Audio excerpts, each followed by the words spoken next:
아마 신청하시기 전에 제가 쓴 계획서를 좀 봤을 텐데요. 그거부터 조금 설명을 드리고 하겠습니다. 혹시 가지고 계세요? 안 가지고 계셔도 상관없습니다. 그냥 들으셔도 되는데요. 일단 그리스 비극에 관련돼서 제가 이름을 그리스 비극의 상상력이라는 이름으로 달아놨고요. 왜 상상력이라는 이름을 달았는지는 강의를 통해서 쭉 풀어나갈 수 있을 것 같고요. 그 다음에 여러분들이 궁금해하시는 아마 비극 작품 자체는 제가 거기에 나와 있는 대로 3강부터 7강까지 이렇게 잡아놨습니다. 그래서 1강하고 2강은 그리스 비극을 이해하기 위해서 필요한 내용을 제가 나름대로 정리해서 먼저 나누고, 그래서 어떤 맥락에서 그리스 비극이 문제가 될 수 있는지, 그리고 어떤 중요성이 있는지, 읽을 만한 가치가 있는지, 이런 것들을 얘기해 보려고 1강, 2강은 작품을 직접 다루는 거 대신에 다른 얘기를 좀 넣었고요. 그 다음에 그리스 비극 작품은 대체로 이제 3대 작가라고 하는 사람들이 나오거든요. 그러니까 3명의 중요한 작가들의 작품이 지금 남겨져 있어서 그걸 가지고 그리스 비극을 이해하게 되는데, 그래서 차례대로 아이스킬로스, 소포클레스, 에우리피데스의 대표적인 작품들 몇 개를 골라서 읽도록 하겠습니다. 그리고 세 작가를 비교할 수 있는 독특한 주제의 작품이 있어요. 그러니까 똑같은 주제를 가지고 3명의 작가가 똑같이 쓴 게 있거든요. 그런데 이제 작품 내용은 이제 달라지겠죠. 그래서 그 작품을 잘 비교해 보면은 세 작가가 어떤 점에서 공통점이 있고 어떤 점에서 차이점이 있는지 이런 것들을 알 수가 있습니다. 그 다음에 이제 맨 마지막에는 한 종합하는 의미에서 그리스 비극이 가지고 있는 문학적 의미를 문학적인 의미에서만 풀지 않고 신화적인 의미에서 그리고 철학적인 의미에서 한번 풀어보려고 그렇게 짜놨습니다. 이 강의를 좀 더 재미있게 읽을 수 있는 방법은 들을 수 있는 방법은 일단 여기에 제시되어 있는 작품을 여러분들이 미리 읽어오시면은 재미있게 따라갈 수 있거든요. 물론 유능한 강사는 안 읽어도 마치 읽었다는 느낌을 주게끔 해주면 그게 아주 훌륭한 강사가 될 수 있을 텐데, 일단은 여러분들이 읽는 걸 전제로, 읽어오시는 걸 전제로 해서 같이 얘기를 해보도록 하겠습니다. 자, 첫 번째 강의는 제가 제목을 어떻게 붙였냐면 그리스 고전을 읽어야 하는가, 고전을 읽어야만 하는가 이렇게 붙였는데요.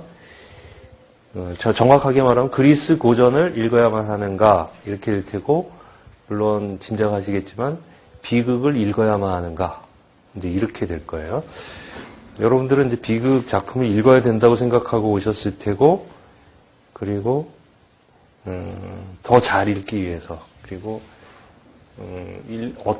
어디에 초점을 맞춰서 읽어야 될지 이런 것들을 아마 나누고 싶어서, 그리고 알고 싶으셔서 오셨을 텐데, 첫 번째 제목을 그리스 고전, 특히 이제 비극을 읽어야만 하는가 이런 식으로 제목을 붙였습니다. 답은 뻔하겠죠. 읽어야 한다 이거겠죠. 근데 사실은 그렇게 뻔하지만은 않아요. 그러니까 저 자신이 이 질문을 저한테 던지면서 요즘도 계속 고민을 하는 부분이 있거든요. 정말 비극을 읽어야 되나? 그런 거요. 그러니까 우리가 쭉 다루면서 알겠지만 이 내용들이 그렇게 유쾌하지 않거든요. 그래서 특히 이제 만약 자녀분이 있거나 또는 이제 동생, 후배, 학생들한테, 청소년들한테 그리스 비극을 한번 좀 읽어봐야 돼. 그러면서 이제 말은 해놓고 이거 한번 읽어봐. 그리고 본인이 읽지 않은 상태에서 줬을 때 나중에 이제 충격적일 수가 있어요. 그러니까 왜 그러냐면 이 비극의 내용이 거의 막장 드라마 수준이거든요. 그러니까 조금 이따 읽어보면 알겠지만 그렇게 유쾌하지도 않고 끔찍하고 그리고 교육적이지도 않아요. 그래서 실제로 여러분들이 잘 알고 있는 그리스의 최고의 철학자라고 할 수 있는 플라톤 같은 사람은 이 비극 작품을 포함해서 웬만한 문학 작품은 읽지 않는 게 좋다. 이렇게까지 말을 했어요. 그 실제로 그 플라톤이 그 주장한 걸 쭉 읽어보면은 정말 비극을 읽지 말아야겠다는 생각이 굴뚝처럼 들게끔 그렇게 얘기가 되어 있어요. 그래서 비극 이거 정말 읽어야 되나 그런 생각이 저는 공부를 해 나가면서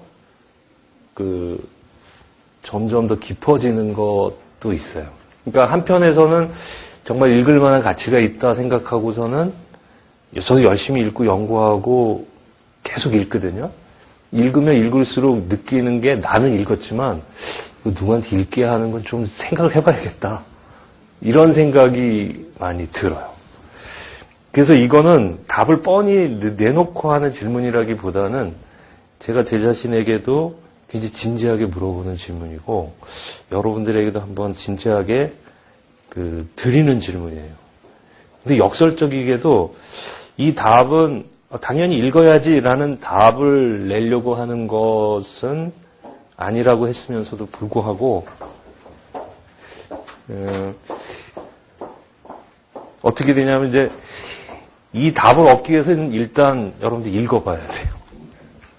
그러니까 이렇게 되겠죠. 정리하면 이렇게 돼요. 그리스 비극을 읽어야만 하는가? 혹시 읽을 필요는 없지 않은가? 근데 그 답을 내기 위해서는 일단 읽어보자. 이렇게 돼요. 그래서 어떻게 보면 이 그리스 비극을 읽어야만 되기 때문에 읽는 게 아니라 읽을 필요가 있는지 없는지를 알기 위해서 읽는 그런 처지가 되어버려요.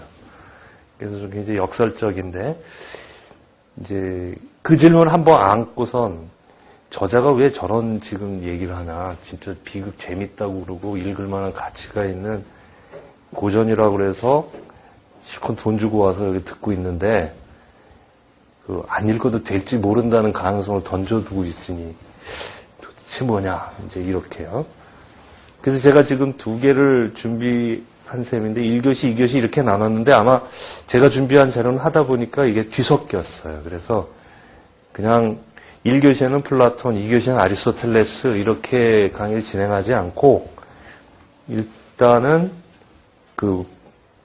원고 순서대로 읽어가면서 적절한 시간에 끊어보는. 근데 내용은 2가지예요. 하나는 플라톤이 그거 읽을 필요가 없다라는 주장. 그리고 하나는 아리스토텔레스가 제시한 바 그거 읽을 필요가 있어 하는 그 2가지예요.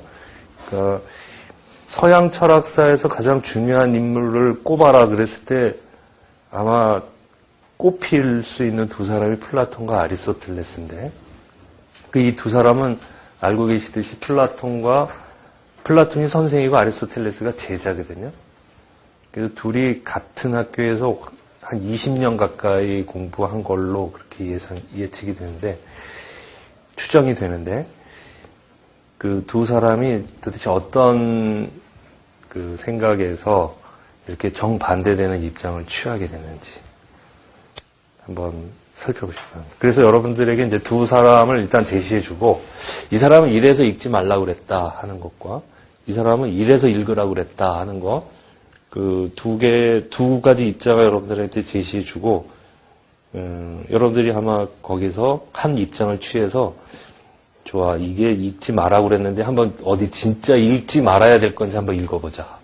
이렇게 입장을 취하시든가 읽어보라고 그랬는데 진짜 얼마나 좋은지 한번 또 읽어보자.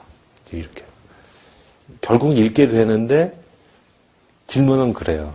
그러니까 비극을 과연 읽을 필요가 있는가? 읽을 만한 가치가 있는가? 이렇게요. 저는 저보고 입장을 취하라 그러면 둘 사이에 오락가락합니다. 제가 굉장히 꾸준히 읽는 책이 2개 있는데 그게 이제 플라톤의 국가고 아리스토텔레스의 시학이거든요. 거의 1년에 한두 번씩은 2 작품을 읽는데 국가를 읽을 때는 이거 읽지 말아야겠다는 생각을 하고요. 비극 같은 거. 그다음 아리스토텔레스를 살짝 읽게 되면은 이거 읽어야 되겠는데 생각을 그렇게 왔다 갔다 해요. 저도 어떤 점에서 그런지 한번 여러분들도 저의 방황, 저의 왔다 갔다 함을 함께 하신다면은 제가 이해하는 것만큼 내지는 그 이상을 그리스 비극에 대해서 이해하실 수 있게 되리라 생각이 됩니다. 예, 그렇게 두고요. 본격적으로 한번 시작해 볼까요? 네. 준비, 앞에 갖고 계신 그 원고를 제가 천천히 읽어가면서 그 강의를 진행하도록 하겠습니다. 그리스 비극은 비극의 최초 형태로서 세계 인류의 고전이다. 그렇게 알고 계시죠? 고전, 이러면은 이제 고자가 옛날 고자고 전이 법전 전자거든요. 예로부터 법전처럼, 그러니까 삶의 어떤 지침이 되는 것, 삶의 또는 인생의 역사의 인간의 지침이 되는 책으로 옛날에 만들어졌으나 폐기되지 않고 시간의 흐름을 따라서 흘러가 버리지 않고 꿋꿋이 견뎌서 지금까지 우리에게 전해오는 책, 이런 뜻인데, 어쨌든 그리스 비극은 지금으로부터 한 2500년 전에 지어진 것들이거든요. 그런데 지금까지 남아있고, 게다가 그리스에서 만들어진 게 한반도 지금 여기 우리에게도 지금 와서 있어요. 어쨌든 고전인 건 분명한 것 같아요. 이 사실을 부인할 사람은 없을 것입니다. 사람들은 그런데 또 고전은 꼭 읽어야 된다고 그럽니다. 그런 말 많이 들으셨죠? 고전 안 읽으면 인간 취급 안 하려는 사람들이 도처에 깔려있죠. 근데 마크 트웨인이라는 사람이 그런 말을 했대요. 고전이 뭐냐 그랬더니 고전은 사람들이 읽어야 된다고 그러고 읽은 것 같은데 사실은 읽지 않은 책. 그런 말 장난 삼아 하더라고요. 꼭 읽어야 된다 그런데 실제로 이렇게 조사해 보면 읽은 사람이 별로 없어요. 읽고 싶어 하는 책, 그러면 맞을 것 같아요. 어쨌든 고전은 꼭 읽어야 된다고 그러고 거기에 수긍을 하고 읽든 읽지 않든 수긍을 하는 편이에요. 이에 대해서 대부분의 사람들이 인정을 하고요. 그런데 정말 그럴까? 그런 질문을 아까 제가 초반에 했던 것처럼 같이 던질 수 있을 것 같아요. 특히 그리스 비극은 정말 읽을 만한 가치가 있는 것일까? 특히 이 그리스 비극이요. 그러니까 논어, 그 다음에 국가, 불경, 성서도 좀 따지고 보면 워낙 불륜의 장면들이 많고 막대 먹은 장면들도 많아서 성서도 좀 그렇긴 한데 어쨌든 논어쯤 되면은 이건 읽을 만할 것 같아요. 거긴 점잖은 얘기랑 모범적인 얘기들이 너무 많아서. 근데 그거에 비해서 그리스 비극은 정말 읽을 만한 가치가 있을까 싶을 정도로 인간에게 별로 도움이 안 될 얘기들이 많이 있는 것 같아요. 한번 그 얘기를 풀어보겠습니다. 그리고 비극 그러는데 도대체 비극이 뭔가? 트레저디라고 그러는데 그게 그리스어로 트라고디아 이렇게 쓰거든요. 근데 우리나라 말로 한자어로 번역은 비극. 그래서 극은 이제 드라마라는 뜻일 테고, 비는 무슨 자죠? 무슨 뜻으로 갖고 있죠? 슬플 비 이렇게 보통 얘기하죠. 슬픈 드라마 이럴 것 같은데 슬픈 드라마가 꼭은 아니에요. 그리스 비극은 결코 슬프지 않다. 뭐라 그럴까? 붕어빵에 붕어 없다 그런 것처럼 그리스 비극의 슬픔이 그렇게 많지 않아요. 오히려 끔찍함, 공포, 두려움 이런 것들이 연민 이런 것들이 더 많고요. 게다가 트라고디아라는 말을 뜯어보면은 비자와 극자에 해당하는 말이 거의 없어요. 그래서 트라그라고 되어 있는 부분이 있죠. TRAG까지. 트라그 거기까지가 염소라는 뜻이에요. 그 다음에 오디아 이렇게 있는데 이거는 노래라는 뜻이거든요. 그럼 트레저디가 무슨 뜻이냐면 염소의 노래예요. 염소의 노래. 비극 전혀 안 맞죠. 이거는 제가 다음 시간에 다음 주에 어원을 좀 풀어드리도록 하겠습니다. 어쨌든 비극이 뭔지, 도대체 비극이 뭐길래 읽으라고 그러는 건지 한번 따져볼 필요가 있을 것 같습니다. 근데 이 비극, 즉 트라고디아에 대한 가장 고전적인 정의가 나오는데, 그러니까 비극이 뭐냐 그랬을 때 대부분의 학자가 그거 아리스토텔레스에 의하면 말이지 하고 그 아리스토텔레스 거를 언급하지 않으면 안 되게끔 되어 있어요. 근데 그 아리스토텔레스가 시학 제6권 시작하는 부분에서 다음과 같이 번역을 했어요. 근데 이 번역이 상당히 여러 가지로 문제가 많습니다. 해석하는 사람에 따라 다르게. 근데 우리나라에 나와 있는 번역이 하나, 둘, 세 개가 있는데 이 세 개를 제가 소개해드리고 제가 요즘 준비하고 있는 번역을 소개해드릴게요. 일단 이 세 개를 어떻게 골랐냐면 손명현, 천병희 선생님은 이 시학이 히라버로 쓰여있는데 그리스어로 고대 그리스어로 쓰여있는데 그 그리스 원전을 두고 번역을 한 책이에요. 그래서 소위 말하는 원전 번역이에요. 그 다음에 이상섭 선생님은 연대 영문과 선생님이셨는데 히라버를 모르시지만 그 시학을 너무나 사랑한 나머지 한 20여 년간 시학을 공부하시고 강의하신 끝에 영어 번역본들을 중심으로 해서 정리를 했는데 이상섭 선생님 번역이 상당히 읽기가 편합니다. 그리고 영향력도 있고요. 그래서 세 번역을 이제 제가 뽑아왔어요. 손명현 선생은 어떻게 번역을 했냐면 이렇게 했습니다. 비극이란 진지하고 일정한 길이를 가지고 있는 완결된 행동을 모방하는 것이요. 이렇게요. 그러니까 한마디로 뽑아내면 비극은 행동을 모방하는 것이다. 이렇게 되거든요. 근데 어떤 행동이냐? 그러니까 진지한 행동이야. 그리고 일정한 길이가 있어. 그리고 완결되어 있어. 이렇게요. 그러니까 비극은 진지하고 일정한 길이를 가지고 있는 완결된 행동을 모방하는 것이다. 이랬어요. 제가 여기서 가장 초점을 두는 건 진지한 이거예요. 그러니까 비극은 진지한 행동을 모방하는 거래요. 그런 정의가 딱 와닿나요? 비극이 뭐야? 그러면 그 슬픈 드라마 아니야? 그러면 딱 들어오는데 비극 그 진지한 행동의 모방이야. 이래요. 게다가 이제 덧붙는 것들은 더 아리송하죠. 쾌적한 장식을 한 언어를 사용하고 언어가 그 문학 작품이니까 되게 요란스럽게 장식이 돼 있겠죠. 각종의 장식은 각각 작품의 상이한 제부분에 삽입된다. 대충 그냥 문학적으로 기교를 부렸겠거니 하는 느낌이 드시겠죠. 근데 그건 이상입니다, 사실은. 그리고 비극은 희곡적 형식을 취하며 서술적 형식을 취하지 않으며 애련과 공포를 통해 이러한 감정의 카타르시스를 행한다. 이렇게 번역을 하셨어요. 자, 천병희 선생님은 1976년에 16년 처음 나온 거에 16년 후에 번역을 하셨는데 비극은 진지하고 일정한 크기를 가진 완결된 행동을 모방하며 여기까지는 거의 같죠.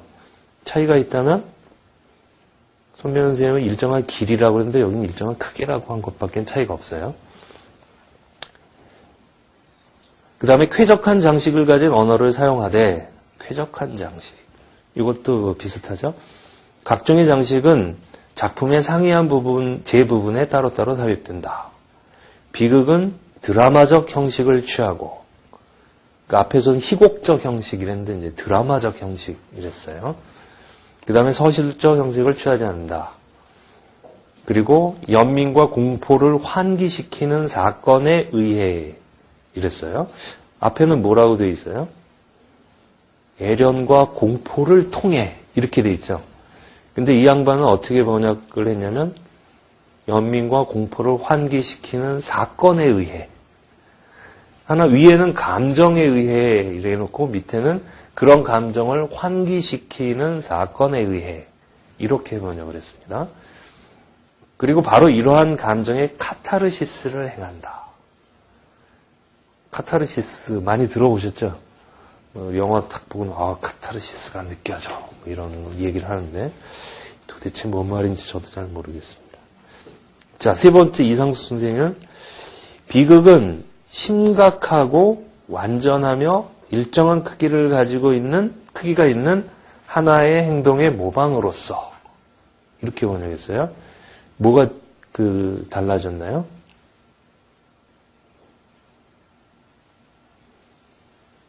다 알고 있는데 괜히 말했다가 저기 녹음되면 어떡하나 이제 걱정하시는 게.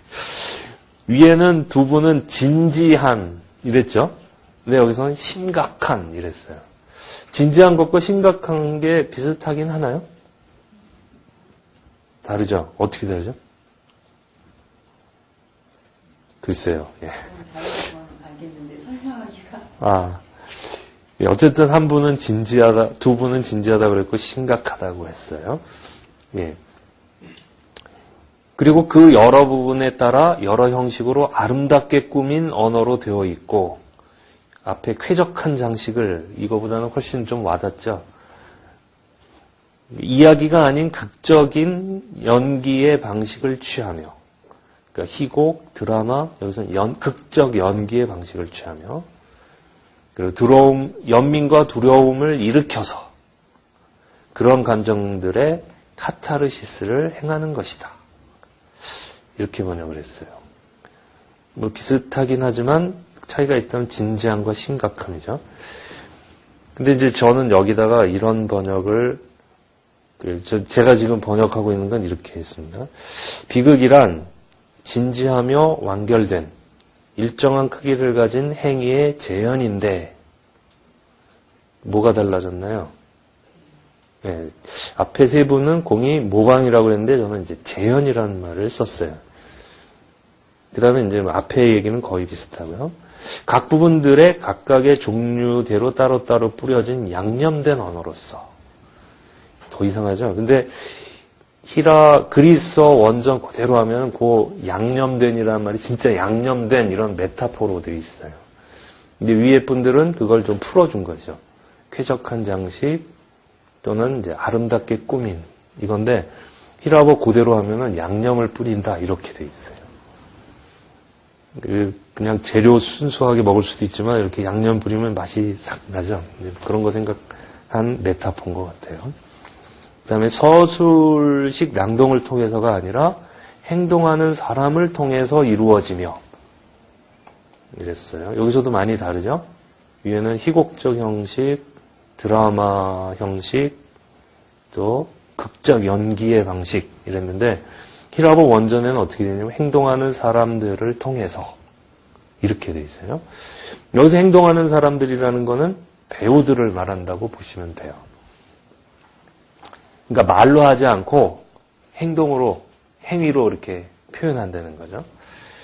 그 다음에 연민과 공포를 통해 그와 같은 격정적인 것들을 깨끗하게 하는 재현이다. 앞에서 카타르시스 했는데 저는 그 카타르시스를 좀 풀었습니다. 깨끗하게 하기. 그러니까 카타르시스가 크게 한 3가지 정도 뜻이 있거든요. 카타르시스의 원래 뜻은 의학 용어입니다. 그래서 좀 깨끗지 않지만 배설 내지는 설사 이런 뜻이에요. 그러니까 카타라는 게 아래로 이런 거고 카타르시스 하면 이제 이렇게 씻어내다 이런 거거든요. 이게 왜 의학 용어냐면 탈이 났을 때 이 약 먹고 진정시키는 게 우리의 방법이라면 약이 없는 경우에는 어떻게 했냐면 배설을 억지로 시키는 그러니까 설사약을 먹였대요, 그리스에서는. 그래서 카타르시스가 이제 속에 나쁜, 얹힌, 체증이 있는 것들을 어거지로 밑으로 배설하게 만들다. 그게 이제 카타르시스. 속을 깨끗하게 비워주는 거죠. 이제 그 의미가, 발전해가지고 종교적인 의미로 쓰이는데, 죄를 지은 사람이 신전에 가서 제사를 드리고 자기 죄를 깨끗하게 하는 일종의 종교적 정화를 뜻할 때 카타르시스라는 말을 써요. 그리고 이제 그것보다 더 일반적으로 가는 게 이제 몸에 있는 체증을 깨끗하게 하는 것, 그리고 정신이나 몸에 이제 배어 있는 어떤 죄악을 씻어내는 것, 이런 뜻에서 더 일반화돼갖고 그냥 깨끗하게 하는 것, 청소 뭐 이런 뜻으로도 쓰여요. 근데 감정, 격정적인 것들을 깨끗하게 한다 이랬고, 위에서는 감정들을 카타를 깨끗하게 한다. 감정을 깨끗하게 한다. 제가 위에 세 번역에 대해서 궁금한 게 그런 거예요. 감정을 깨끗하게, 연민과 공포의 감정을 깨끗하게 한다는 게 뭔가. 이건데 이게 아마 시약을 풀어가는 데 있어서 굉장히 중요한 얘기예요. 근데 제가 지금 초점을 맞추는 거는 그 부분이 아니라 맨 앞부분이에요. 심각하거나 진지한, 그리고 행위에 또는 행동에 모방 내지는 제한, 이 말인데요. 지금 우리가 살펴본 대로 위에 나타난 이 정의 가운데 가장 첫 부분을 장식하는 구절은 거기도 아마 히라버로 그대로 되어 있군요. 거기는 읽으면 이렇게 돼요. 미메시스 프락세오스 스푸다이아스. 이건데 미메시스가 바로 모방이나 재현으로 번역한 단어예요. 그러니까 그 다음에 프락세오스, 이게 행동이고요. 스푸다이아스, 이게 진지한 또는 심각한 이런 걸로 번역이 된 부분이에요. 제가 이 부분은 조금 더 읽기 쉽게 나중에 좀 칠판에 써드리겠습니다. 근데 이거는 어쨌든 뒷장으로 넘어오면요. 이건 각각 진지한 행동의 모방과 심각한 행동의 모방 또는 진지한 행위의 재현으로 번역되었습니다. 그러니까 이건 비극이란 모방이다 이렇게 되죠. 근데 뭘 모방하느냐 하면서 또는 뭘 재현하느냐 하면서 그 모방이나 재현의 단어가 미메시스인데 미메시스의 대상이 무엇인지를 보여줘요. 근데 이제 시약이 26장으로 되어 있는데 제2장에서는 이 미메시스의 대상이 무엇인지를 얘기해 줬는데 거기서 뭐라고 되어 있냐면 스푸다이오스 한 사람을 모방한다 이렇게 하거든요. 그러니까 행동을 하는데 스푸다이아스 한 사람. 근데 이 스푸다이오스가 이제 쟁점이 돼요. 그러니까 지금 살펴본 대로 손명희 선생님이나 천병희 선생님은 이거를 행동하는 사람으로서 선인 이렇게 번역을 했어요. 그러니까 앞부분에서는 선인을 모방한다 이래놓고 여기에 그 비극의 정의에서는 진지한으로 바꿨어요. 그러니까 이 번역이 성립이 되려면 스푸다이오스를 한쪽에서는 선한 사람 이렇게 번역했고 한쪽에서는 진지한 행동 이렇게 번역을 했잖아요.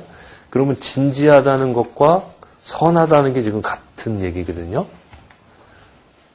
그리고 이제 이상석 선생님은 이걸 어떻게 번역했냐면 고상한 사람 이렇게 번역했어요. 그러니까 사람은 두 부류가 있는데 선한 사람과 악한 사람이 있다.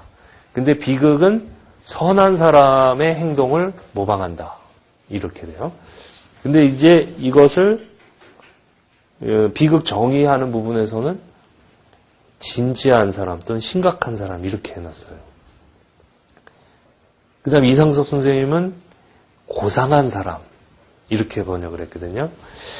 그래서 제가 이분들이 아마 히라버를 참조하면서도 외국어 번역을 쭉 했을 텐데 지금까지 나와 있는 영어불어 도고의 주요 번역들을 한번 쭉 살펴보면은 바이워터라는 사람은 거기서 보면은 imitation of an action that is serious 이렇게 있죠.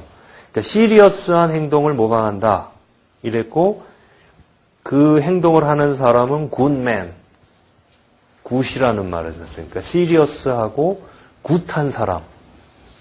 그러니까 조금 미리부터 얘기하면 이렇게 되죠.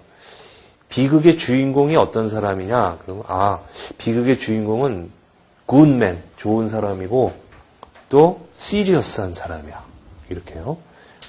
두 번째 버처라는 사람도 시리어스하다는 표현하고 하이어 타입 이랬어요. 그러니까 타입이 높은 타입의 사람이야.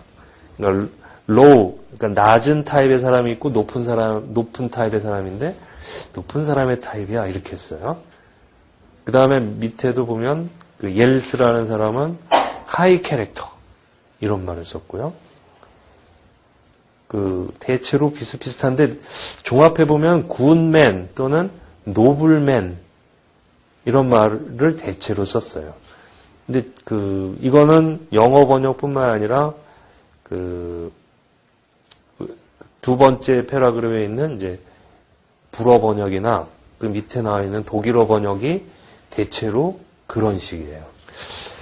그럼 밑에 이제 한글부터 다시 보시면은 그러니까 아리스토텔레스 표현에 대한 여러 한국어 및 영어 불어 도구의 번역에 따르면 비극은 좋고 좋은 사람, 선하고 또 고귀하고 품격이 뛰어나고 자질이 훌륭한 사람들의 그런이라는 건 좋고 선하고 고귀하고 품격이 뛰어나고 이런 거겠죠.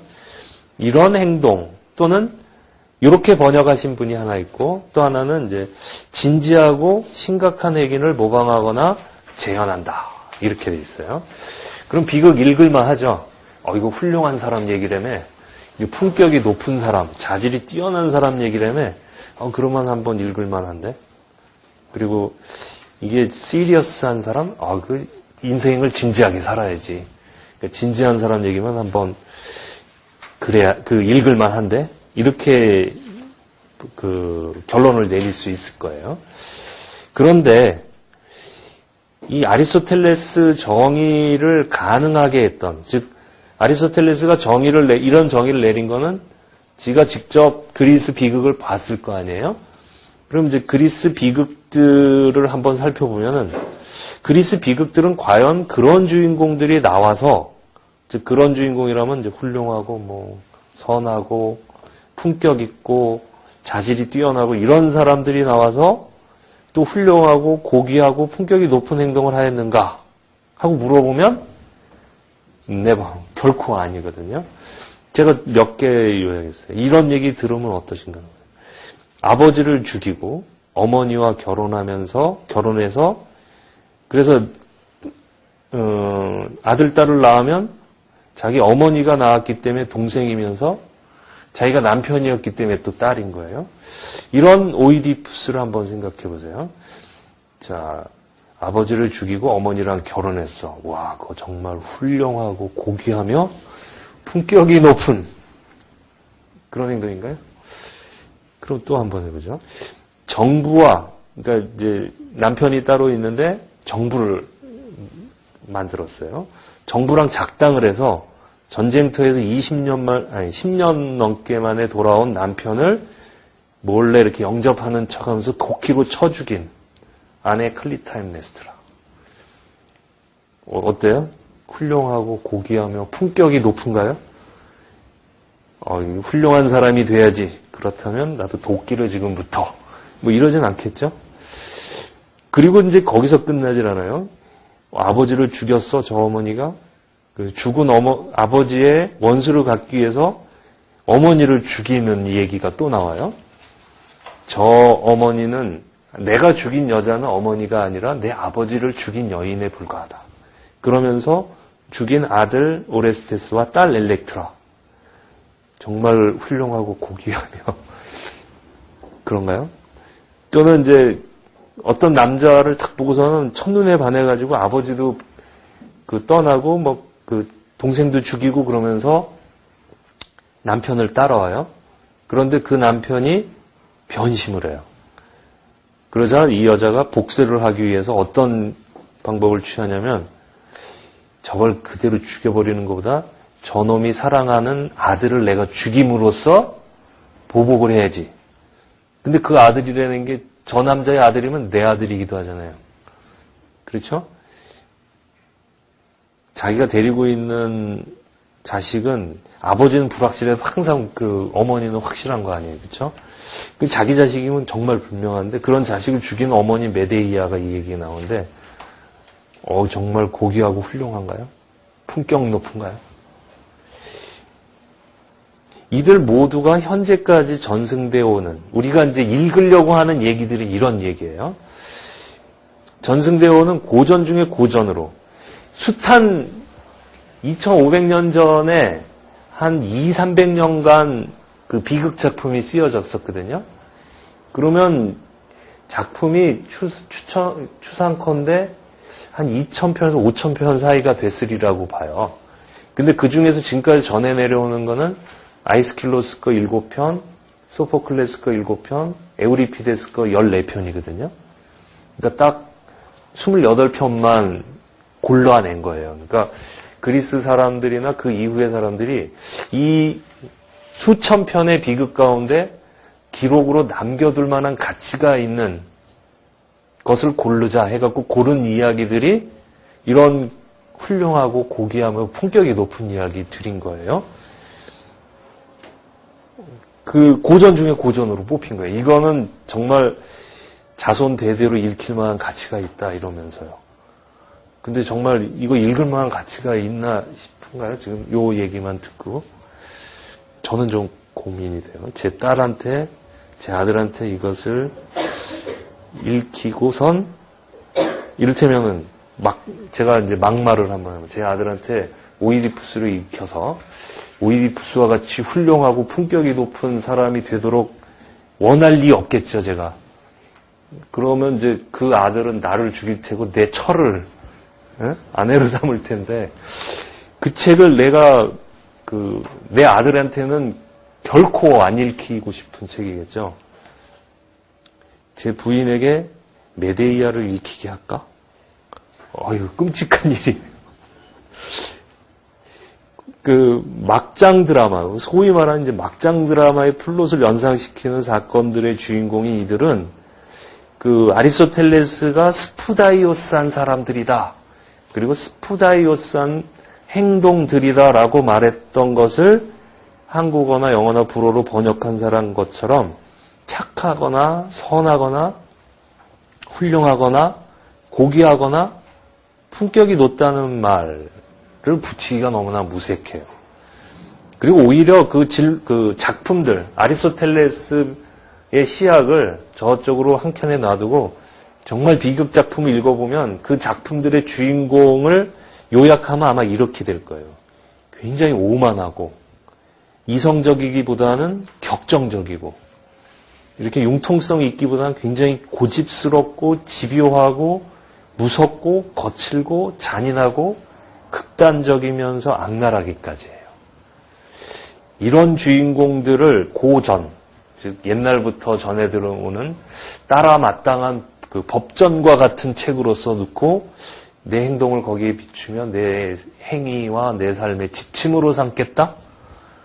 이거 끔찍한 일 아닙니까? 실제로 거의 모든 막장 드라마를 분석하면은 지금 전해 내려오는 그 그리스 비극의 플롯의 거의 다 환원이 돼요. 그래서 아마도 이 그리스 비극을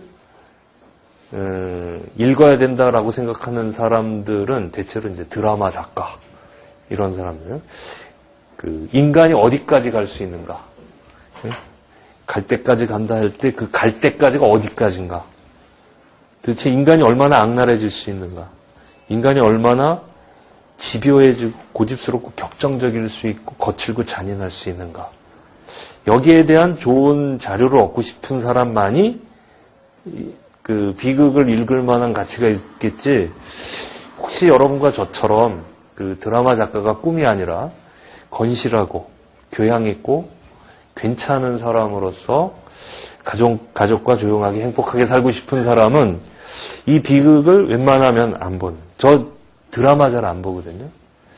드라마를 특히 이제 제 아내랑 이렇게 보고 있으면은 서로 이렇게 볼 때 서로 이제 표정이 달라지잖아요. 그 자식들과 같이 보고 싶은 마음도 거의 없고요. 그런 저로선 제 아이나 제 처나 제가 괜찮게 여기는 사람들한테 비극을 읽으라고 얘기하기가 꺼림직해지지 않겠습니까?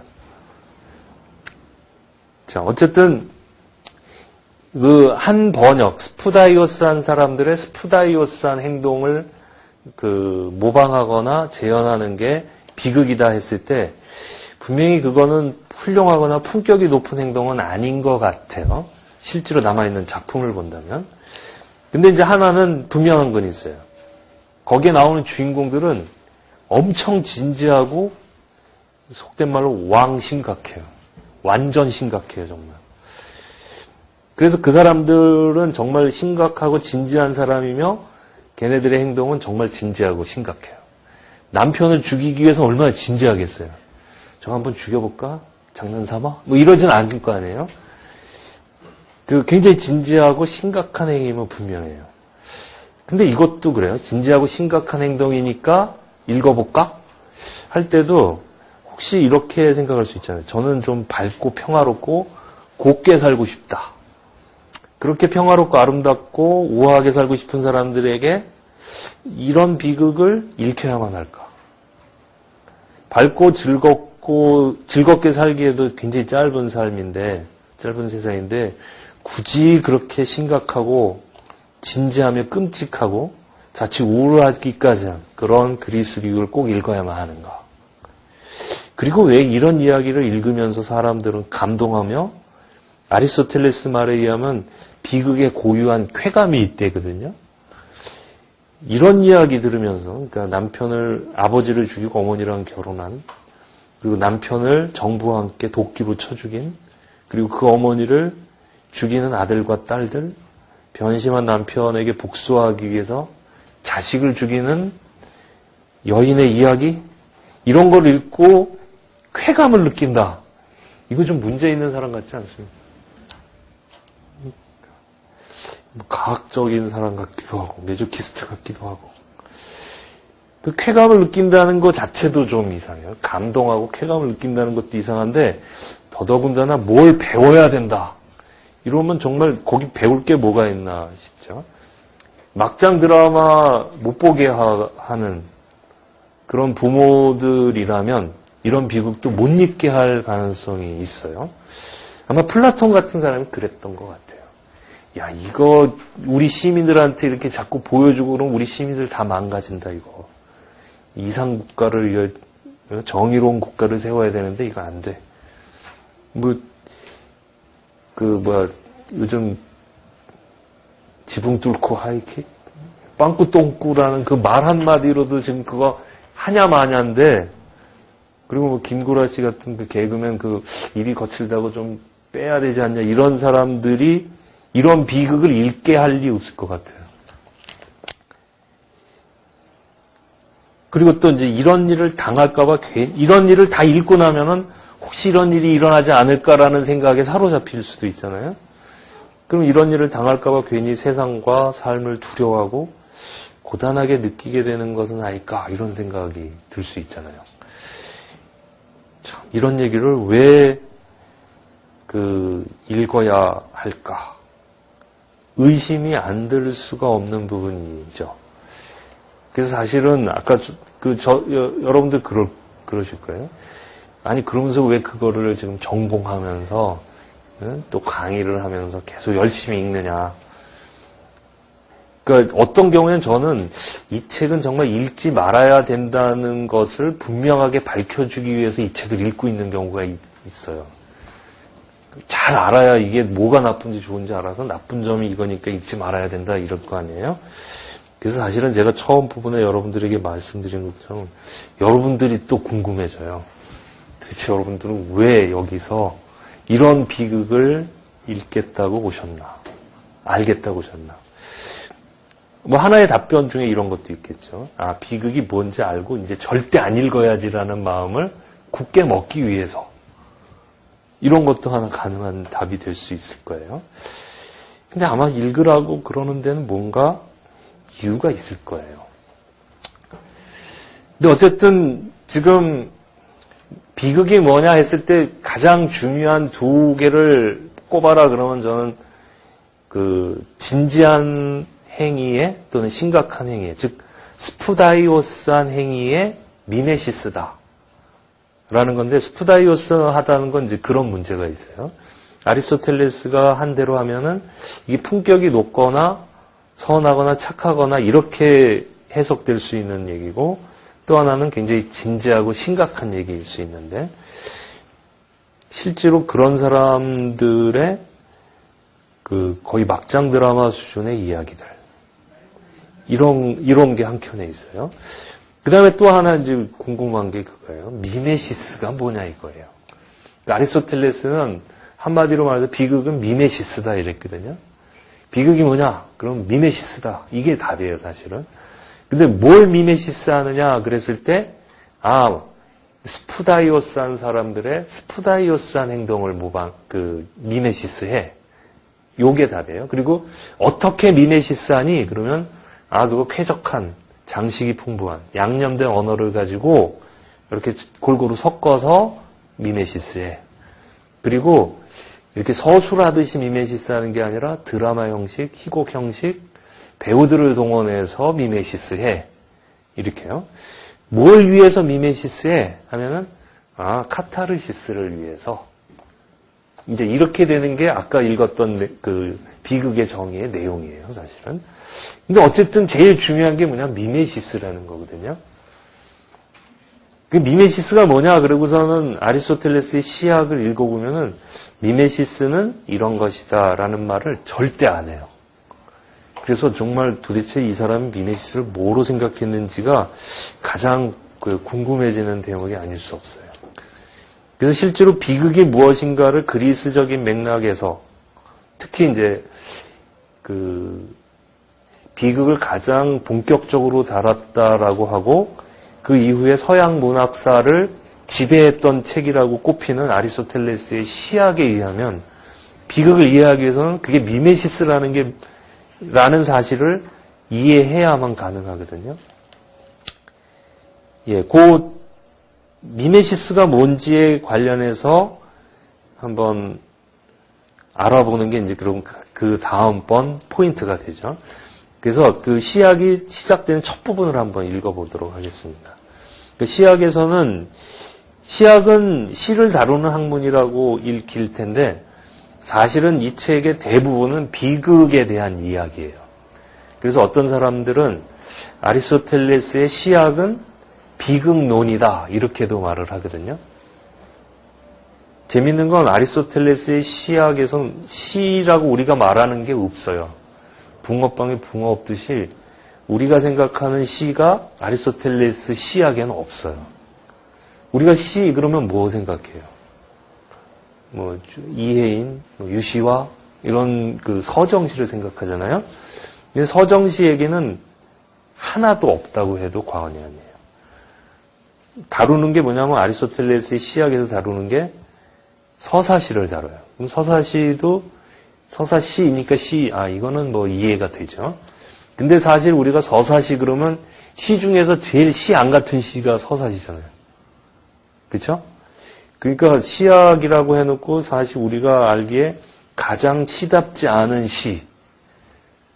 시답지 않다가 이제 다른 의미로도 읽히네요. 근데 어쨌든 그 시 같지 않은 서사시를 다루고 이것도 조금밖에 안 다뤄요. 대부분은 뭘 다루냐면 비극을 다뤄요. 비극이 시인가요? 그 문학 분류에 장르 분류에 가면 그 시와 희곡은 분명히 나눠지면서 희곡 속에 비극이 들어가죠. 그러니까 시학에 왜 비극을 쓰지? 이런 이제 의심이 생길 수 있어요. 그 다음에 이제 희극을 다루게 되는데 희극을 다루는 부분은 남아있지 않은 걸로 돼 있어요.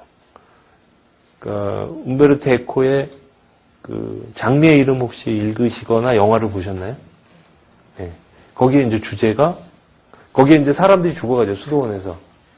근데 그 죽은 사람들이 읽던 책이 바로 아리스토텔레스 시학 제2권이라는 거예요. 그게 뭐냐면 희극을 다뤘던 부분인데 그게 이제 웃기는 얘기가 많아서 경건해야 될 수도사들이 저렇게 경망스럽게 웃으면 안 된다.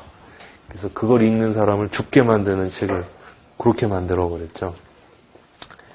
근데 어쨌든 시학의 대부분은 그 비극을 다룬다 이렇게 상식적으로 알아두시고 한번 시작하는 부분을 제가 읽어볼게요. 아리스토텔레스 시학이 어떻게 시작하냐면 시 짓는 기술 바로 그것과 또 그것의 종류들에 관하여 그리고 각 종류가 각각 어떤 힘을 갖고 있는지 그리고 시 짓기가 훌륭하게 이루어지려면 이야기는 어떻게 구성되어야만 하는지 여기서 여러분들이 포인트로 잡아야 될 게 시 짓는 게 이야기를 구성하는 것이다. 이렇게 돼 있죠. 시 짓기가 훌륭하게 되려면 감정을 잘 표현해야 돼. 이게 우리 얘기인데, 그 시인 시를 잘 줘. 그럼 왜? 감정을 어쩜 그렇게 섬세한 언어로 담아내는지. 그러면 말이 돼요. 근데 어떤 사람이, 그 사람 시를 정말 잘 줘. 왜? 그랬더니, 이야기를 정말 잘 구성해. 그게 뭘 시 잘 짓는 거냐? 그거는 시나리오 잘 쓰는 거고, 소설 잘 쓰는 거지. 이렇게 될 거 아니에요? 그런데 이제 그 부분이 지금 아리스토텔레스는 그게 시라고 얘기를 하고 있어요. 근데 어쨌든, 그 부분은 다음 시간에 또 다음 주에 한번 풀어보기로 하고요. 게다가 그것이 얼마나 많은 부분들로 이루어져 있으며 그것들은 어떤 것들인지. 마찬가지로 동일한 탐구에 속하는 다른 모든 사항들에 대해서 본성에 따라 가장 먼저 꼽을 수 있는 것으로부터 시작해서 논의해보자. 즉, 시 짓는 기술에 대해서 논의해보자. 이러면서 시작해요. 그러면서 뭐라고 그러냐면, 서사시와 그러니까 시 짓는 기술, 시 짓기의 이제 종류를 쭉 나열해요. 서사시와 비극 짓기, 게다가 희극, 디티람버스 시 짓는 기술, 그리고 대부분의 아울로스는 이제 피리 같이 생긴 오보에에 거의 오보에와 비슷한 악기래요. 그러니까 관악기죠. 그리고 기타르 기술, 이건 기타 생각하시면 되고요. 현악기예요. 기타르 기술은 전체적으로 볼 때 모두 다 재현이다. 이랬어요. 즉, 시 짓는 기술과 그것들의 종류에 관해서 논의해보겠다. 그러면서 종류를 얘기하는데, 서사시, 그럼, 맞아.